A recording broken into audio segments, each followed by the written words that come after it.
and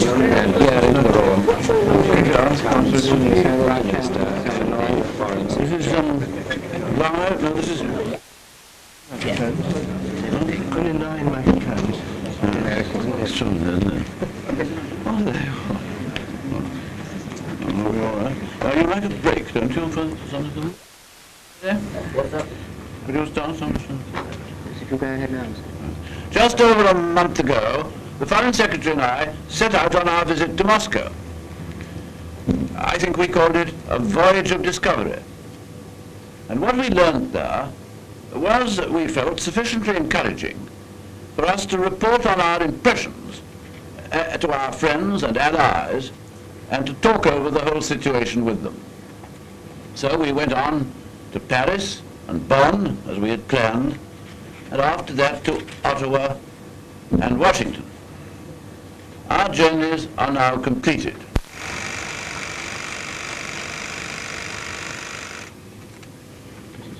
Brilliant. Now comes the next stage. Not procedures, but substance. Well, on our side, the work will be carried forward before and at the NATO meeting, which will be held in Washington next week, and to which the Foreign Secretary has to return. Our talks with President de Gaulle and his ministers, with Dr. Adenauer, the German Chancellor, and his colleagues, and with my old friend and comrade, wartime comrade, President Eisenhower, make us feel that great and difficult as these problems are, we are agreed upon fundamentals and are already quite far advanced towards working out a united Allied view. And here I would like to pay, in passing, a tribute to Mr. Foster Dulles, the American Secretary of State, for his courage and perseverance.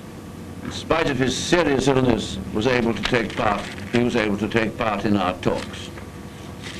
We, of course, keeping in close touch with the Commonwealth governments, and I was very happy to have a day with Mr. Diefenbacher, the Canadian Prime Minister, in Ottawa on my way to Washington. Well, of course, international conferences, whether of foreign ministers or heads of governments, are not an end in themselves. They're just the machinery. But like every other piece of machinery, it's no use at all unless you get it started and see that it is running smoothly. Ultimately, what really matters is not the machinery for negotiation, but the will to negotiate. These problems are certainly complex, but to suggest that they are incapable of solution is to admit failure. What we have to do next is to meet together with a genuine will to reach settlement. To reach a settlement based upon the knowledge which we have gained, we must, on our side, be absolutely firm in defending what is right, but we must also be fair. We all of us, East and West alike, have a common interest in peace. We ought not really to be striving for a victory for one side or another. What we must seek is a victory for common sense. Anyway, we've made a start. I think a good start.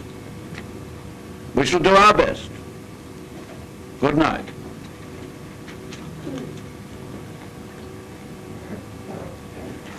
Thank you, sir. That was a statement by the Prime Minister.